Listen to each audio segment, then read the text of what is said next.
ಸುಮಾರು 2 ದಶಕಗಳಿಂದ ಸರ್ಕಾರಿ ಕಚೇರಿಗೆ ಚಪ್ಪಲಿ ಸವೆಸಿದಂಥ ಒಬ್ಬ ರೈತ ಇವತ್ತು ಅಧಿಕಾರಿಗೆ ಚಪ್ಪಲಿ ಏಟನ್ನ ಕೊಟ್ಬಿಟ್ಟಿದ್ದಾರೆ.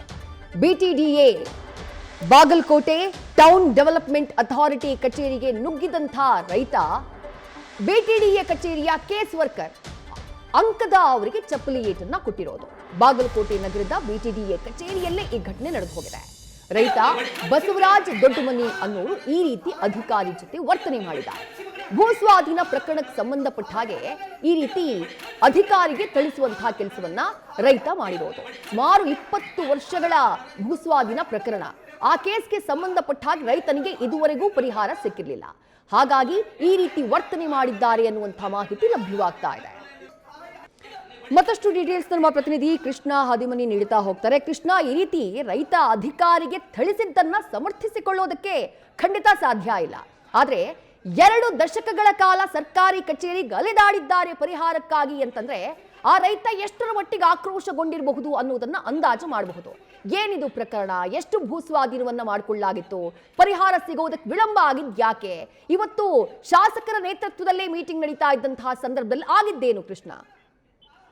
ವಿದ್ಯಾಶ್ರೀ, ಏನಂತ ಹೇಳಿದ್ರೆ ಇದು ಹಳೆ ಬಾಗಲಕೋಟೆ ಮುಳುಗಡೆ ಆದ ಬಳಿಕ ಹೊಸ ನಗರವನ್ನ ಅಂದ್ರೆ ನವನಗರವನ್ನ ನಿರ್ಮಾಣ ಮಾಡುವ ಸಂದರ್ಭದಲ್ಲೇನೆ ಈ ಬಸಪ್ಪ ದೊಡ್ಡಮನಿಯವರ ಜಮೀನುಗಳನ್ನ ಅಂದಿನ ಸರ್ಕಾರ ಭೂ ಸ್ವಾಧೀನ ಪಡಿಸಿಕೊಳ್ಳುತ್ತೆ. ಅಂದಿನ ಸರ್ಕಾರ ಭೂ ಸ್ವಾಧೀನ ಪಡಿಸಿಕೊಂಡ ನಂತರ ಆತನಿಗೆ ಪರಿಹಾರವನ್ನ ಕೊಡಬೇಕಾಗಿತ್ತು. ಆದ್ರೆ ಪರಿಹಾರ ವಿಳಂಬವಾದ ಹಿನ್ನೆಲೆಯಲ್ಲಿ ಆತ ಆಕ್ರೋಶಗೊಂಡಿರ್ತಾನೆ. ಮತ್ತೆ ಇದೇ ಮೊದಲ ಸಾರಿ ಏನಲ್ಲ, ಆತ ಈ ಹಿಂದೆ ಕೂಡ ಹಲವು ಬಾರಿ ಕೂಡ ಆತ ವಿನೂತನವಾಗಿಯೇ ಪ್ರತಿಭಟನೆಯನ್ನ ಕೂಡ ಮಾಡಿರುವಂತದ್ದು.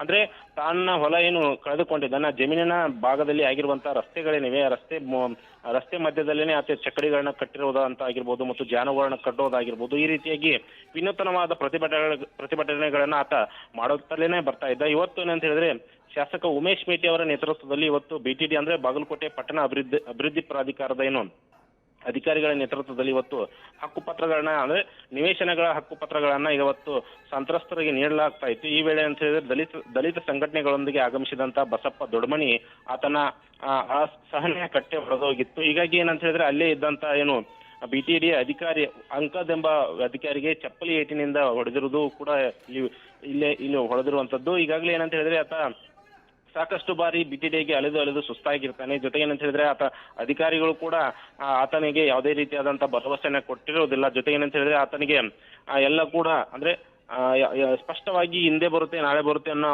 ಮಾಹಿತಿಯನ್ನ ಕೊಡೋದಿಲ್ಲ. ಆದ್ರೆ ಅವರು ಬೇಕಾಬಿಟ್ಟಿ ಹೇಳಿಕೆಯನ್ನ ಕೊಡ್ತಾ ಇರೋದ್ರ ಹಿನ್ನೆಲೆಯಲ್ಲಿ ಆತ ರೋಷ ಹೋಗಿರ್ತಾನೆ. ಜೊತೆಗೆ ಏನಂತ ಹೇಳಿದ್ರೆ ಅಧಿಕಾರಿಗಳು ಕೂಡ ಇಲ್ಲಿ ಏನಂತ ಹೇಳಿದ್ರೆ ಮಧ್ಯವರ್ತಿಗಳ ಹೆಸರನ್ನ ಹೇಳ್ತಾ ಇರೋದು ಆತನಿಗೆ ಮತ್ತಷ್ಟು ಕೋಪ ಬರೋದಕ್ಕೆ ಕಾರಣ ಆಗುತ್ತೆ. ಹೀಗಾಗಿ ರೊಚ್ಚಿಗೆದ್ದಂತ ಇವತ್ತು ರೈತ ಬಸಪ್ಪ ದೊಡ್ಡಮನಿ ಏನಿದಾನೆ ಆತ ಚಪ್ಪಲಿಯಿಂದ ಆತನ ಮೇಲೆ ಅಧಿಕಾರಿ ಮೇಲೆ ಹಲ್ಲೆ ಮಾಡಿರುವಂತದ್ದು. ಈಗ ಇದಾದ ಬಳಿಕ ಏನಂತ ಹೇಳಿದ್ರೆ ಅಲ್ಲಿದ್ದಂತ ದಲಿತ ಸಂಘಟನೆ ಕೆಲವೊಂದಿಷ್ಟು ಕಾರ್ಯಕರ್ತರು ಕೂಡ ಪರಿಸ್ಥಿತಿಯನ್ನ ತಿಳಿ ಮಾಡೋದಕ್ಕೆ ಕೂಡ ಮುಂದಾಗ್ತಾರೆ. ಇದಾದ ಬಳಿಕ BTDಯ ನೂತನ ಅಧ್ಯಕ್ಷರಾಗಿರುವಂತ ಪ್ರಕಾಶ್ ತಪಶೆಟ್ಟಿ ಅವರ ಬಳಿ ಕೂಡ ಈ ಪ್ರತಿಭಟನಾಕಾರರು ಆಗಿರ್ಬೋದು ಮತ್ತು ಬಸಪ್ಪ ದೊಡ್ಡಮನಿ ಅವರು ಕೂಡ ಹೋಗಿ ಅಂದ್ರೆ BTDಯಲ್ಲಿ ಆಗ್ತಾ ಇರುವಂತ ಕಚೇರಿಯ ವಿಳಂಬ ಏನಿವೆ ಅವುಗಳ ಕುರಿತು ಎಲ್ಲವನ್ನ ಕೂಡ ಸ್ಪಷ್ಟನೆ ಪಡಿಸ್ತಾರೆ. ಜೊತೆಗೆ ಏನಂತ ಹೇಳಿದ್ರೆ BTDಯಲ್ಲಿ ಮಧ್ಯವರ್ತಿಗಳು ಇಲ್ಲದೇನೆ ಯಾವುದೇ ರೀತಿಯಾದಂತಹ ಕೆಲಸಗಳಾಗೋದಿಲ್ಲ, ಅವೆಲ್ಲವನ್ನು ಕೂಡ ನಿಲ್ಲಿಸಬೇಕೆಂಬ ಆಗ್ರಹವನ್ನ ಕೂಡ ಇವತ್ತಿನ BTD ಏನು ನೂತನ ಅಧ್ಯಕ್ಷರಾಗಿರುವಂತಹ ತಪಶೆಟ್ಟಿ ಅವರ ಮುಂದೆ ಈಗಾಗಲೇ ದಲಿತ ಸಂಘಟನೆಗಳಾಗಿರ್ಬೋದು ಮತ್ತೆ ಬಸಪ್ಪ ದೊಡ್ಡಮನಿ ಆಗಿರ್ಬೋದು ಈಗಾಗಲೇ ಮನವಿಯನ್ನ ಕೂಡ ಮಾಡಿಕೊಂಡಿರುವಂತದ್ದು. ಒಟ್ಟಾರೆ ಹೇಳ್ಬೇಕಂತ ಹೇಳಿದ್ರೆ ಬಾಗಲಕೋಟೆ